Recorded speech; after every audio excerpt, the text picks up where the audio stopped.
If you followed along with me so far, I've been reading chapters 1 and chapters 2 of my book, To Hold the Moon, a book that I wrote all about ships and swords. And if you've got this far and you've come here from other videos, then you are preparing yourself for chapter 3, the final chapter that I'll read for you here.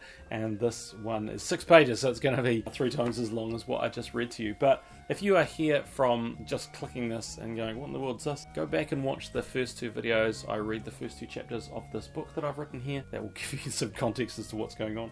But this is chapter 3 of To Hold the Moon. As Praed looked on, the same sight was being taken in from a different vantage point by another. From a balcony several stories up in Abulidos Garasai, the Archontis watched all of this unfold. The city slowly changed right before his eyes as the moving veil of fiery artwork flowed eastward across the skies. Much like the buildings and towers that lay before him, the Archontis too now drew a huge shadow as the sun lowered. The Archontis stood hunched over the balcony edge, his hands lightly clasped over its slight edging and his eyes firmly upon the brown-orange city. His long flowing robes, you could be excused for thinking them poured onto him, were decorated with many family crests and ornate patterns. Here he hardly moved, his body accustomed to the daily wearing of such robes, the markings of an Archontis, a lord of Javan. His medium frame, slight but bulked up by his extraordinary attire, cast a long shadow that flooded out of the room and darkened an adjacent hallway. The Archontis had been brooding, awaiting the arrival of the said dignitary from the west. A page who had only just left him, telling him of the dignitary's arrival, and he had little time to compose his thoughts when a deep voice from the darkening shadows, again to his left, called to him. Archontis Astiklos. Yes? The Archontis turned fully to see who approached him. Initially it was unclear as to whom the voice belonged to. Certainly a dark figure stood in the shadows, and had addressed him, but the Archontis did not know this shape. The shape was that of a tall man, robed exquisitely in a native cloth quite different to that of the Javan people, most likely from his homeland. This too was unclear in the shadow, but further light would reveal this to be true. His muscular physique was clear even under the bulky robes and through the shadows. Upon his head the figure wore a high cylindrical headdress. Aware that he was in shadow, the man slowly stepped forward into the light to reveal himself, but not before awaiting what the Archontis would later recall felt was an age, and issuing a fearful suspicion into the Archontis' thought.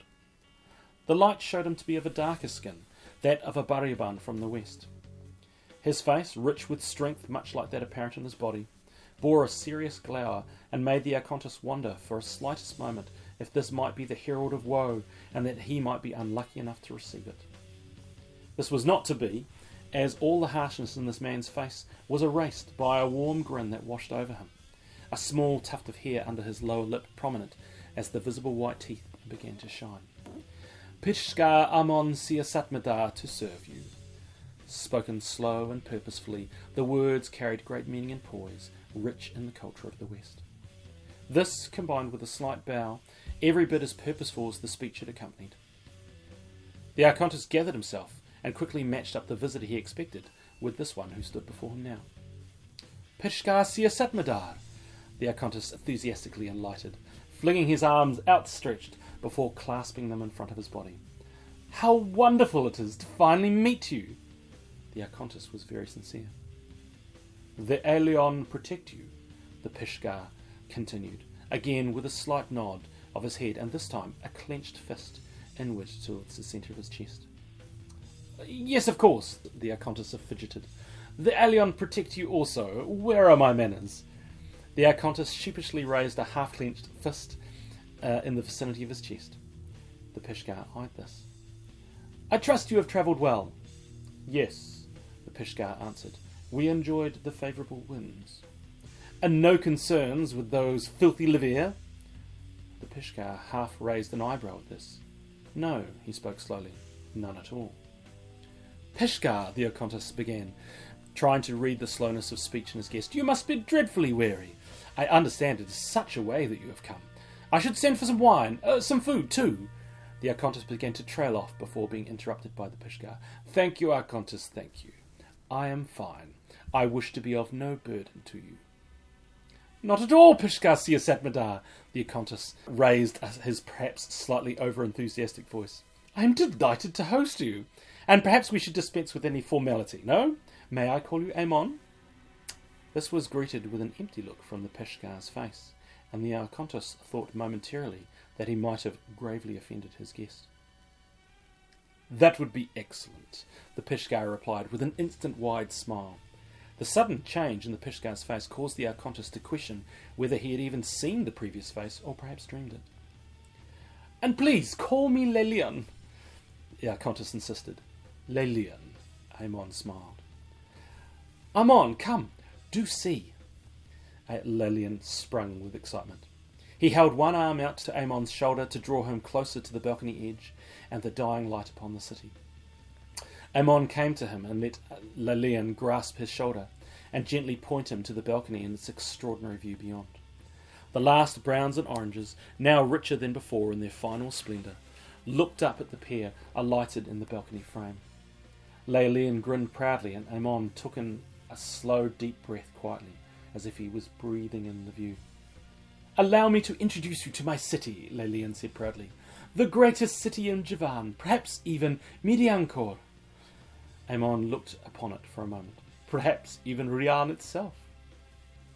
I have heard much of Introminos and its majesty, Amon spoke dreamily, in that same rich tone of importance. I know it well. My father was born here. Really? Lelian turned to his guest. My father's name is Daedalus. He travelled far from the city when he was younger and ended up in my land. Amon turned to meet him. Daedalus? Lelian spoke slowly, like he was digesting the name. Yes, a very Javanese name. His brow furrowed and he winced slightly. Then, in an act of dismissal, he blinked and broached a new subject. We have not seen a Pishkar in this land for some time now. The inquisitive nature of the Acontis finally interjected. What brings you here? I am here to gather a report for the Baryaban lords, to report of Javan and the war, and more importantly, the tale of your emperor. Yes, Lelian conceded, he has caused a stir, and his plans are, well, astronomical, would be fair to say. He began to trail off again, losing the Pishkar in his mumble and quick speech, as any foreigner might understand. Amon dismissed this. And I desire to learn much of his plans. Yes, I received word that you sought such things. What I would like to know is why you specifically chose to herald me. You could have come to any number of lords or gone directly to the Okogeny, the family heads. Heaven knows they have more time for things now, or perhaps even sought an audience with Emperor Anari himself. I had it on good authority that you are a gifted Acontis, and that you would be most helpful. Really? Said the Acontis, his voice raised high in incredulous amazement. From who? Should I reveal my sources? The Pishkar questioned, now a wry smile on his lips. What kind of diplomacy is this? Ah, I see, Lelian conceded, still playing the Pishkar's compliment through his head. He felt he really had the better end of the deal. The politics have begun. This was greeted by a large grin from Amon. Well, tell me, Amon, the news from the Baryaban. There is not really much to tell, Amon submitted. I do find that hard to believe. Come, we still have much light to talk by. Lelian gestured out of the window. The truth was, in 5 minutes the sun would be far below the horizon, and all would be darkened, but Lelian now longed to talk into the night. We fight the same war as you, against the Lever threat, Amon spoke, as he darkened on these words. He paused on that uncomfortably, long enough to prompt Lelian to speak. News is so hard to come by from your land. We receive precious little of it, Lelian said as he turned towards the city, wandering off in a train of thought. And yet we can still get masses of damned Baryaban silks. Lelian ended in a frustrated tone and then realised what he had perhaps said. He turned to Amon hurriedly in apology. Not to impute the nature of your silks. Not at all. Amon was amused. But yet you have come, Lelian started again. That you, Pishkar, could make such a tremendous journey is remarkable. It is said to be quite impossible, you know. Well, I can assure you that it is not. Ignoring that through his own excitement, Lelian continued. It is such a great journey, to even reach the land of Mer. I say, did you visit the Arcus? I believe I did.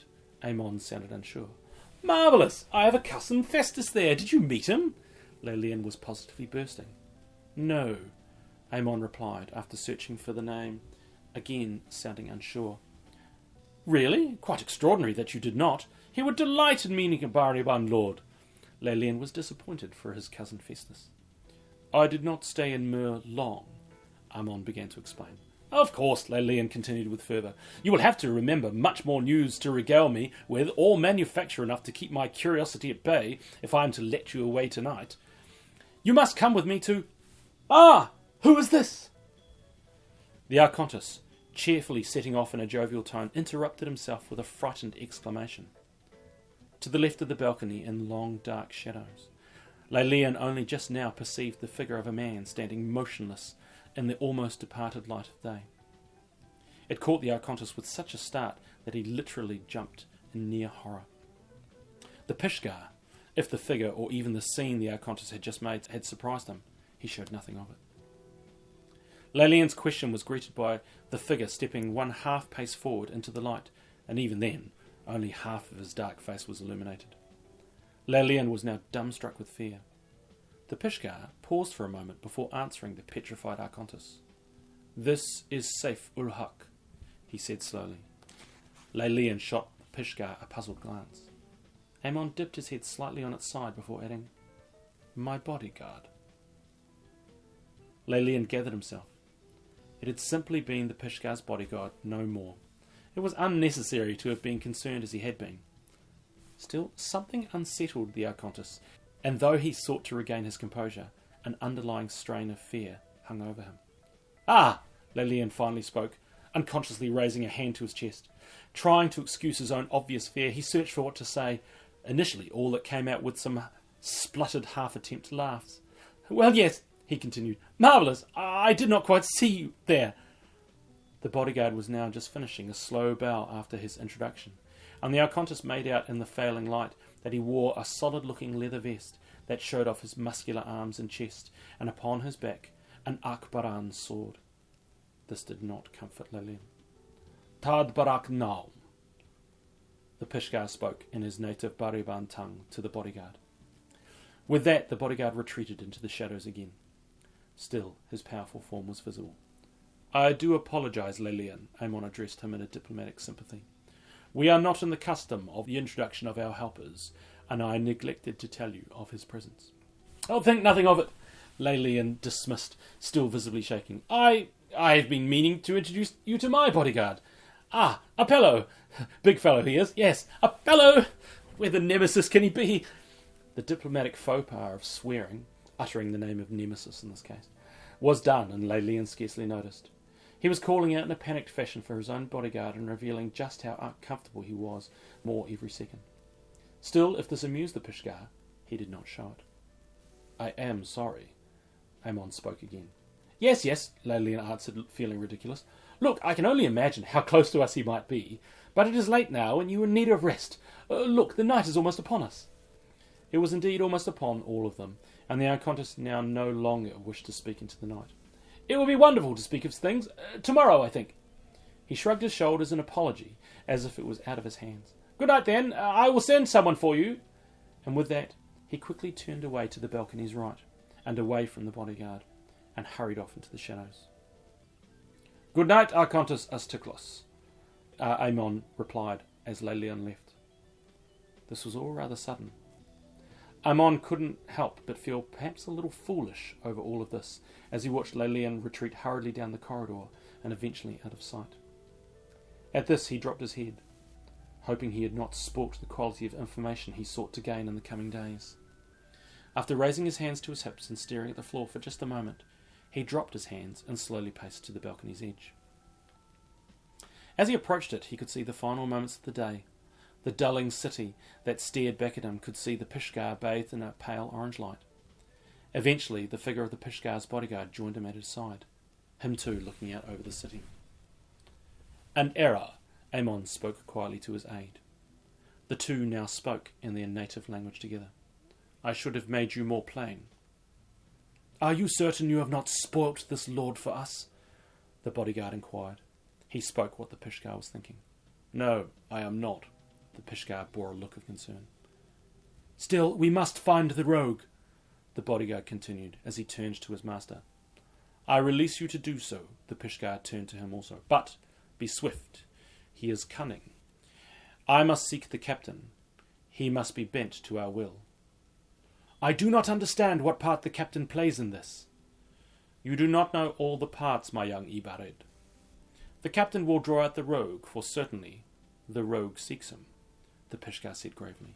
Then, sensing his younger counterpart needed more, he continued, You must not approach the captain, Ibarid. I forbid it. He must be unknown to you. Seek the rogue, I shall do the rest.